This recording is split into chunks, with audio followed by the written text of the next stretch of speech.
Welcome to A Moment of Bach, where we take our favorite moments from the composer's vast musical output, just a minute's worth or even a few seconds, and show you why we think they are remarkable. We are your hosts, Christian and Alex Giebert. Today's moment is a suggestion from listener Bill. It is from the opening Kyrie of the Mass in B minor.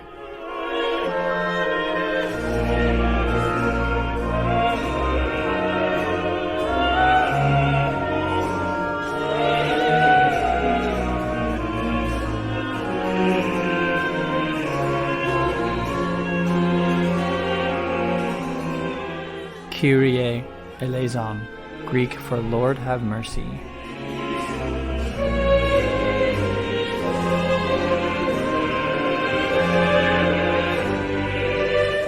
There are thousands of settings of this particular text for music over the ages.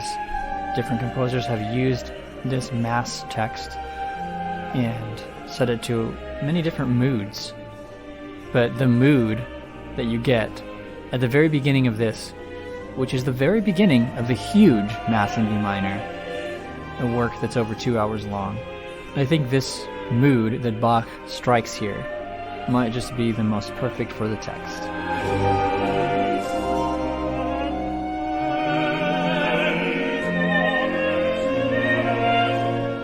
This is a huge orchestra for the Baroque era. We talked about this a couple episodes ago. This would have been absolutely stunning because people wouldn't have really heard much like it. 5 parts of choir, bass instruments and a full string section, along with 2 oboes and a bassoon, and 2 flutes, and some more instruments that we don't even hear in this particular movement.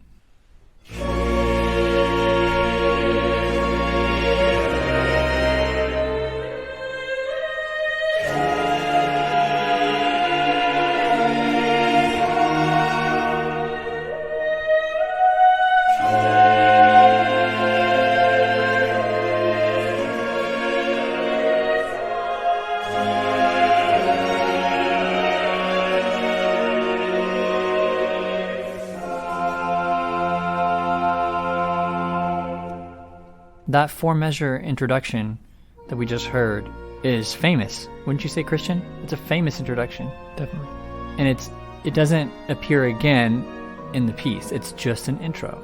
And the rest of this movement, which is the longest movement in the whole Mass, really sets the tone in it. And Bach takes his time and repeats these themes a lot that he sets up here.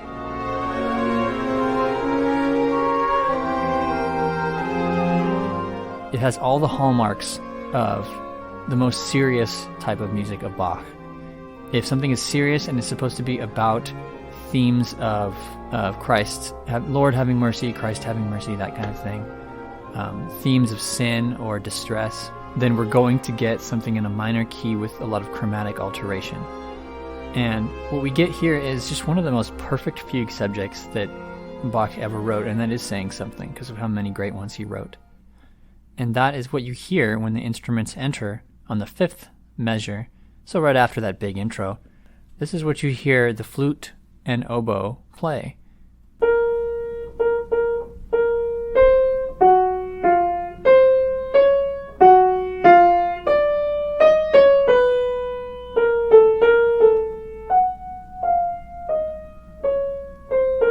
Yeah, and that is just a masterclass in melodic contour right there.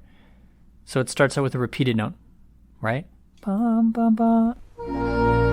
And then there's this sort of keening pull down. As some notes are rising, it just can't help but like sighing down. Right? It's so sad, you know? It's so deeply sad. And even when it reaches a sort of hopeful height, it's so gut-wrenching there, and that's the chromatic alteration there that you hear on those notes. He hangs on that C natural, which is out of the key. It's in what's called a Neapolitan chord.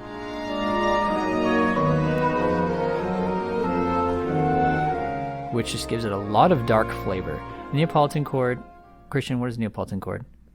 A Neapolitan chord is...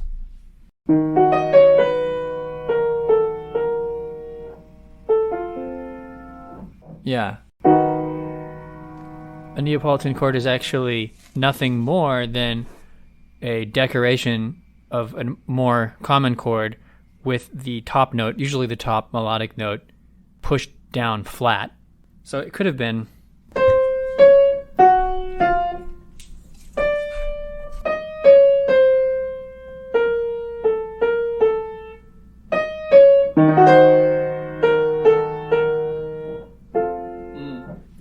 That would be the more ordinary version. So one great example of a Neapolitan chord is in the first movement of Beethoven's Moonlight Sonata, and I like to use this as an example of why the Neapolitan chord has its own special flavor. Here's how that part of Moonlight Sonata would sound without the Neapolitan chord, with the more conventional option.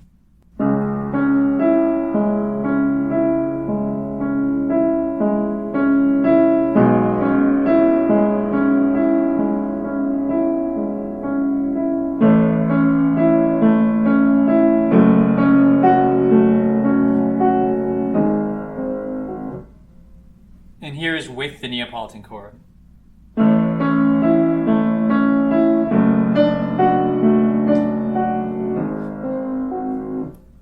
Or maybe I'd even argue, Alex, that without the Neapolitan chord, it would have been this. Yeah, true. But either way, it's way less good. Way less interesting, for sure. That note, which is the flat 2, that gives it its color, it's so interesting because it is darker. We talked a little bit about the circle of fifths before, but basically if you do flatter notes, the chords and the relations sound darker. If you raise things up and make them sharp within the key, then you're making it sound brighter. And composers go into a dominant key a lot to just give a little brightness and then fall back into the normal darkness, or vice versa with other keys.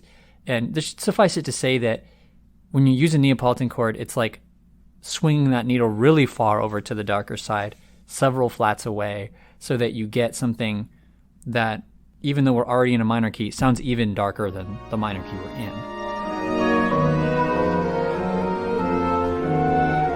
Mm-hmm. If you like to think of things in modern chord terminology, which most modern musicians do, unfortunately the Neapolitan chord is, in that perspective, is a little harder to explain. It's actually much easier to explain in the ancient way of voice leading, but if you like to think of things this way, it is the chord whose root is the flat second scale degree, but whose bass note is scale degree 4 of the key. Man, that sounds so complicated to explain, but it's not complicated at all because it's, like I said, it's not that. It's really not that. It's just a decoration of this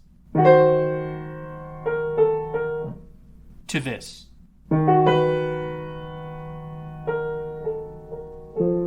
It's very striking, but only because that one note has been changed, not because it's some, flat 2 of this or whatever. It's because that one note is changed from scale degree 2 to flat scale degree 2. That's what makes it interesting. Yeah, and harmonically we just described it, but melodically, what's interesting about it is the double chromatic neighbor tone that happens there. So Christian, why don't you play those double chromatic things? In other words, those notes that are chromatically right next to each other that you just played.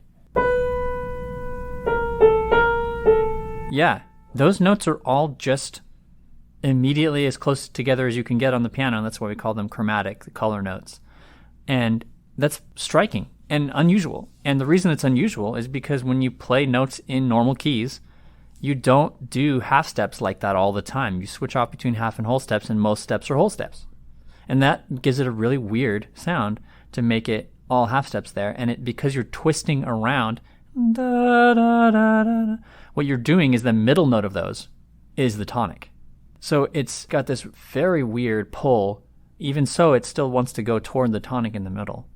Yep, it would still happen if it wasn't Neapolitan. But because it is,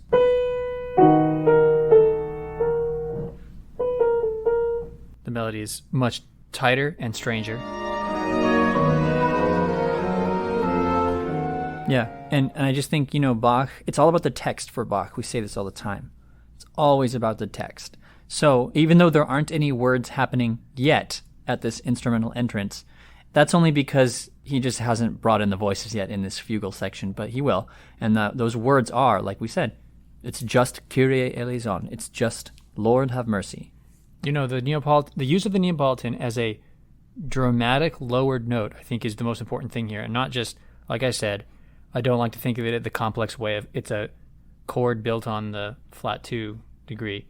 I like to think of it as just a emotionally lowered note. And the reason is because of this text. I think this melody is prostrate. Like, this is a groveling melody. It's like almost sad and pathetic and contrite, I guess. It is. Or confusing, like, it indicates confusion. It indicates, like, being in a state of maybe not even understanding all the things that are wrong about oneself or something. And it's, speaking of contrite, that's what I think he's doing with those little upward and downward leaps that I was talking about before, right? That thing, it's just, they're like little prayers. But then the little falling is just like, I think those are just the little admissions of sin, you know, like groveling, like you were saying, Christian. It's all very subjective, but I mean, that's what it could mean to me. And it's pretty likely that Bach felt similarly because he is treating the text in a certain way here. Admissions of sin or release of control of oneself, as if to say, I don't know solutions to problems, so I'm falling on my knees and just praying.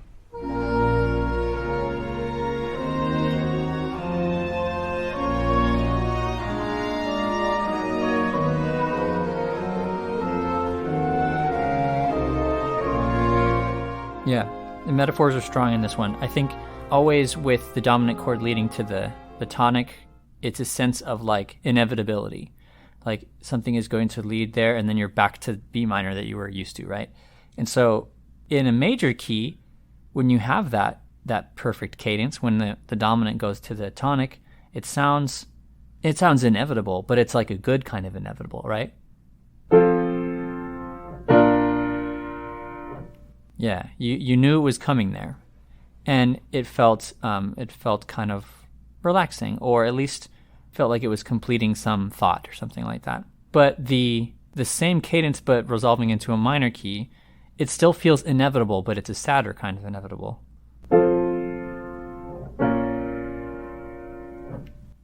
Yeah, and so that to me is part of why the minor mode works so well in sacred music that is especially about penitence for your sins and things like that, or about the Psalms or things like that, because that very human sense of the expression of apology for one's actions, it lends itself well to the classical style of minor music.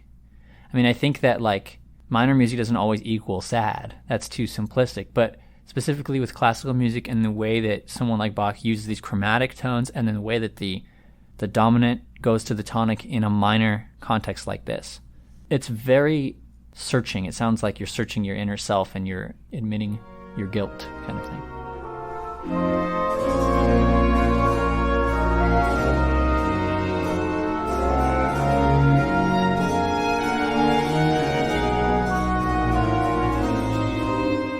So then what does Bach do? Well, this is a fugue, which shouldn't surprise you at all if you've been listening to this podcast for a while or you just know about Bach.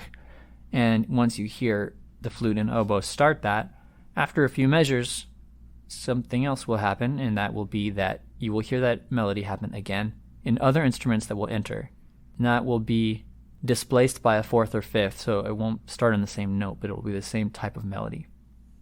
In this case, the second instruments to pick up the theme are the second flute and second oboe in unison. Right. And first we heard it on the first flute and first oboe. And I'm going to start this fugue over and listen to the first flute and first oboe start that familiar melody, and then I will call it out when the answer, which is the second statement of the melody, is about to happen in the other flute and other oboe. So here's the first one.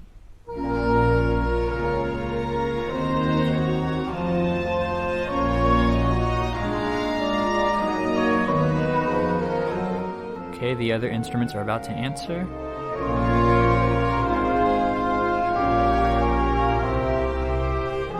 So there you go. That's a simple version of that. But you know what else was happening? A whole bunch of other stuff was happening, right, Christian?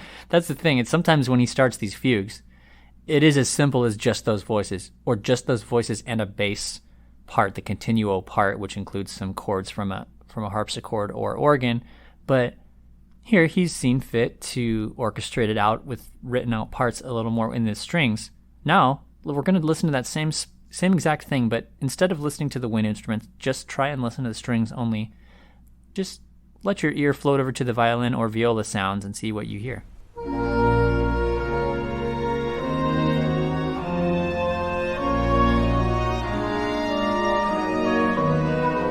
So what you just heard there was just 3 completely independent parts in the strings, violin 1, violin 2, and viola, all playing their own stuff.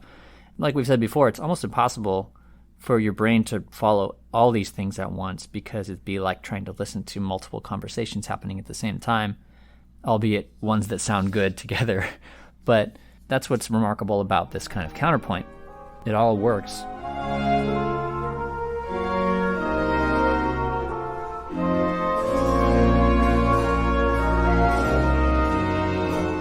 But this is just classic Bach for you, because I think a lesser composer may have chosen to keep it simple and just lay out a fugue, and the fugue would be probably 4-part, and then it would just be that. But here, that's not enough for Bach, and he wants to do this a little more complicated. It's an unusual orchestration choice. I remember trying to teach some sort of orchestration lesson on historical progression of how the orchestra has evolved over time. And the standard orchestra is, maybe 50 years after this. This is pretty early, orchestrally speaking. But how Bach uses the different instruments here is starting to get at what will happen in the time of Mozart and Beethoven. But it's not exactly the same. And Bach is a little bit fussy, right? He does a lot of stuff here he did not have to do. He gives, like you said, Alex, the easy thing would have been to compose a fugue here at the beginning instrumentally, where everyone just is assigned to a part and everyone always doubles. This is not what he does.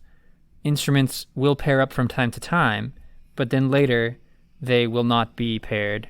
This is how he wrote his cantata instrumental parts as well. Right. He took a great deal of time working these things out, or at least a great deal of energy, because he didn't have that much time to spare. But like at the beginning of this fugue exposition, the flute 1 and oboe 1 have the theme. The flute 2 and oboe 2 are the only instruments resting, waiting for their turn to have the theme. The string parts, 3 independent string parts, are playing their own counter melodies that are each lines unto themselves, not just chords. They're each a linear melody that are perfectly stable on their own. And it's that kind of counterpoint that is lost after the time of the Baroque era, when composers stopped favoring counterpoint. Right. And since the orchestra developed so quickly after that, we never got a stylistic period where the orchestra was huge and counterpoint was also crucial to musical texture. That's true, and it makes it sound weird when you listen to some of these transcriptions of Bach's music for larger orchestras that were made in later eras. Some famous ones by Leopold Stokowski come to mind, and they're cool and they're interesting, but they sound wrong to me. They are not, they're kind of like no longer about the counterpoint, because sometimes they are about the texture and timbre, like the Schoenberg stuff comes to mind, the orchestrations. Yeah. Those are about texture and timbre and orchestration, color, and the counterpoint is secondary. But counterpoint is too strong to bury. So I don't know if it's ever 100% successful in my book when those rearrangements are made. And we've talked before, Alex, that Bach's music is incredibly rearrangeable, but this isn't really what we meant. We meant that it was transcribable. It's flexible in that there are usually a fixed number of linear parts that could be assigned to different instruments. Right. But it's not that you could expand into a textural huge orchestra, because then what do you do with a harp and all the trumpets and trombones, and you got 4 horns to deal with that are fully chromatic now. You have a lot of things that Bach never used or had or even existed at the time in their modern state. Right. And it doesn't exactly work. Right. And even though, like we said, this is a big orchestra for the time, the relative smallness of the group here allows for the performance practice to really shine through in this Netherlands Bach Society video, especially. I mean, in the moment where the choir enters, a lot of times you'll hear this with choir entering. I mean, Bach writes the tenors to enter on measure 30 after this instrumental, fugal intro thing that we talked about.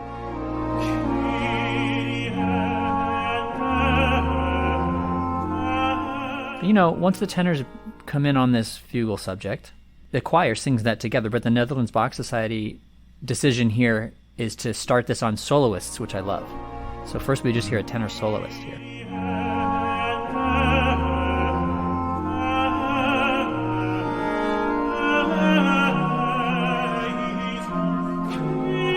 That's pretty cool. And let's listen to that again, but listen to the oboe parts behind it.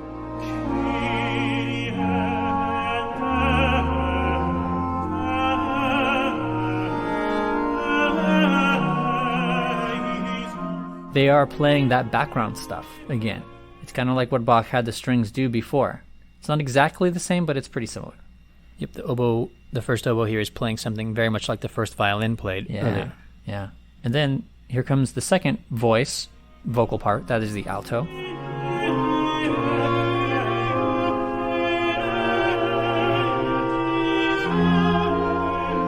So see how the conductor, Van Veldhoven, is doing these. He's having just single singers on each of these parts, for now at least.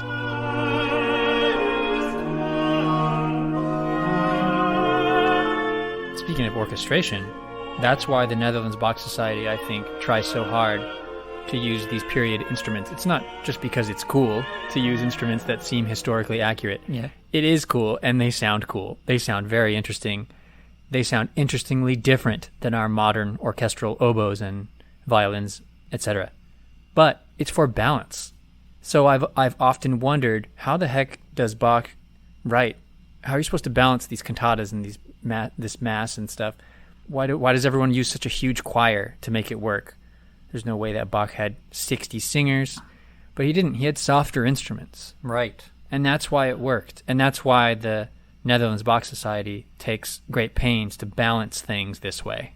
And that's why in modern performances of this, you need larger choirs, especially if your orchestra is going to include more of each instrument than what Bach would have probably done.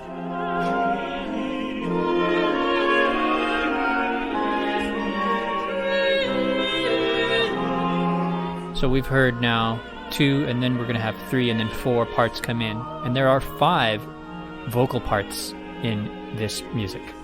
The bass singers have not yet entered. And this brings us to Bill's moment. Yes.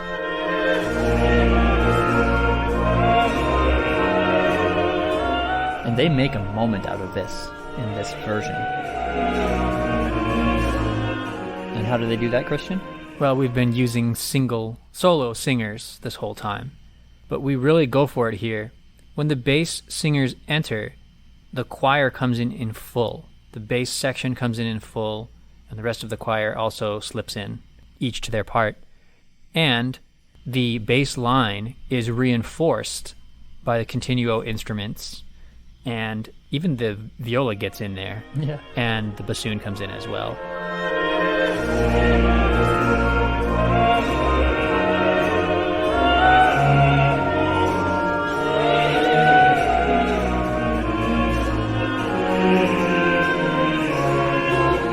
But the viola at the octave above, that's interesting. Yeah, that's pretty rare. I noticed that. It's clear that Bach really wanted a lot of support on this line, because it is our first time hearing, with the voice, our first time hearing this wonderful, powerful, pleading melody, but on the bottom, which gives it also a lot of strength. We heard it once in the instrumental introduction near the end. It's always nice to have a melody on the bottom. It inverts things. It forces you to hear things differently. But it's not at all uncommon in Baroque music when linear parts were so contrapuntal and flexible. But here, it's really a moment, like you said, Alex. Yeah. And crucially, before this bass entrance, the continuo part had been hanging out kind of high for a while. In fact, for several measures before it was just doubling the tenor line.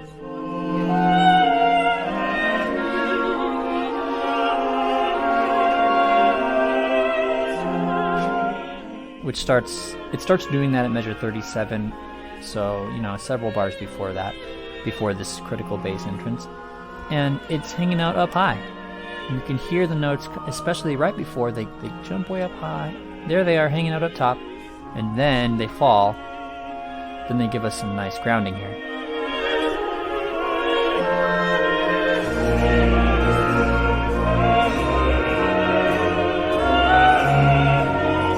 So Christian, you mentioned this before we started recording.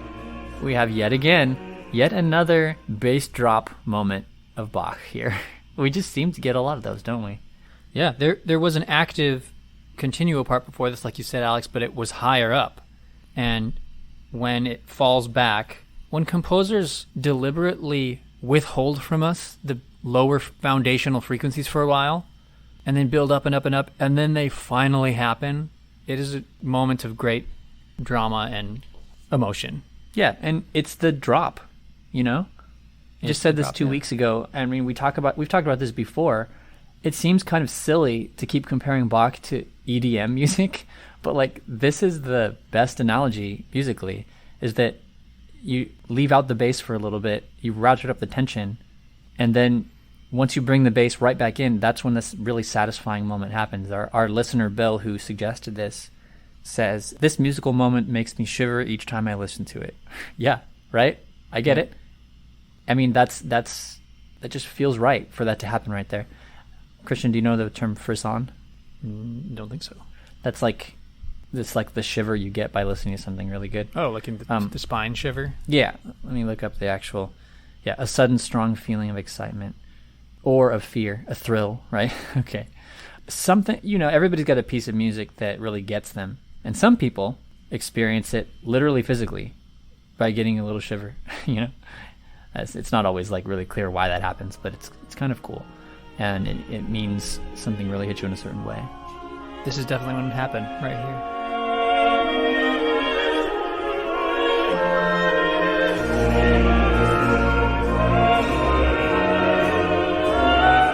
Frisson or frisson, yeah.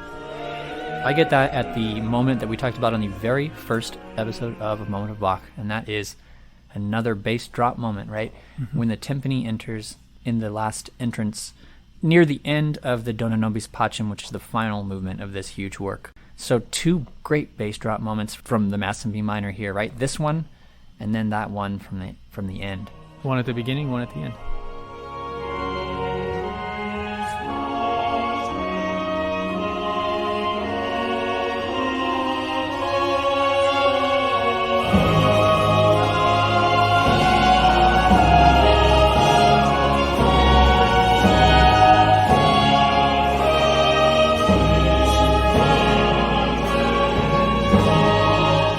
That gets me every time. So one more thing in this particular movement that I love that Bach does, this happens a lot in minor key pieces, but it's really heartwarming, and that's when we get an iteration of this in the relative major key. You know what I'm talking about here, Christian? Yep. It only happens once in this pretty long movement that stays mostly minor. It does happen once that we get a little ray of light.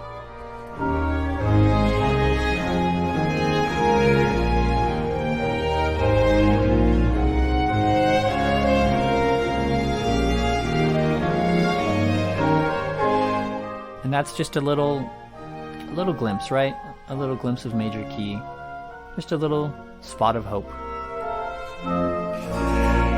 The major triad is more physically stable acoustically than the minor. Mm-hmm. The relations between the tones, the way they vibrate in the air. And so I like to think of it in those terms. Major is actually acoustically more stable than minor as a key center. And I think this is why when composers of these old eras wrote in major keys, they bounced around to secondary key areas which were also major. But when composers wrote in a minor key, they almost always had to have a secondary section of music that was temporarily in a major key. That's true. Usually what we would call the relative major key. And it's almost as if there is a physical attraction that pulls this sad music, at least temporarily, into a hopeful place before regrettably letting go of it again back to its darkly emotional state. Yeah, before the inevitable, like I said before, the inevitable dominant chord comes in that you know is going to signal to get us back to the minor, like the minor tonic, you know. And we have a choice then as a composer to end on an actual minor chord for the very last chord. Or we could borrow the brighter and more acoustically stable major chord at the end of the key we're in. Right. The Picardy third, we say. The parallel major.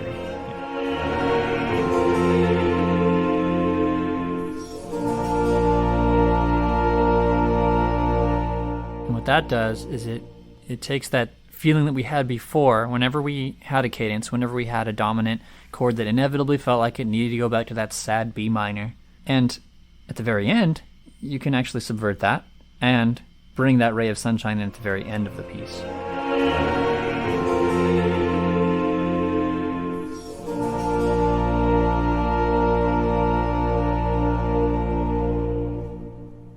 There's also something voice leading wise that's very pleasing about this last measure, and it's typical of final measures of Baroque pieces. Listen to the alto voice. At the end here, it is also doubled by the second flute. And Christian, can you play that last little bit, the last few notes in the alto part there? Yeah, now let's listen to that in context.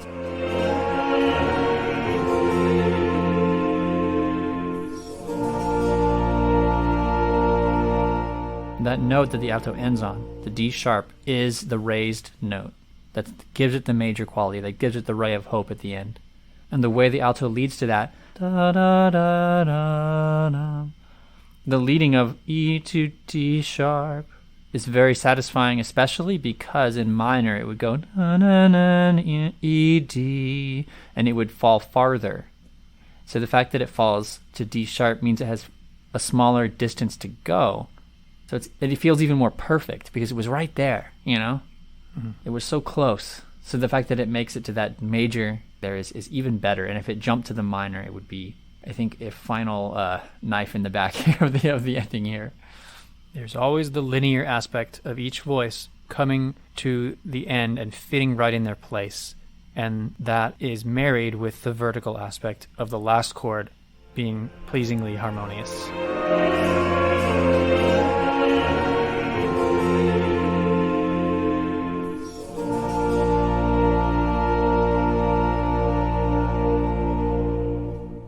And now, here is that moment where the bass singers enter in the Kyrie.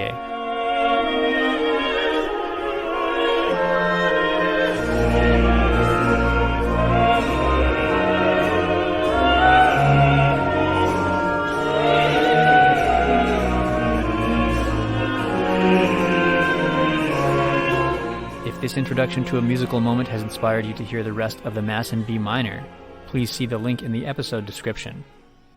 So Christian, what are we looking at next week?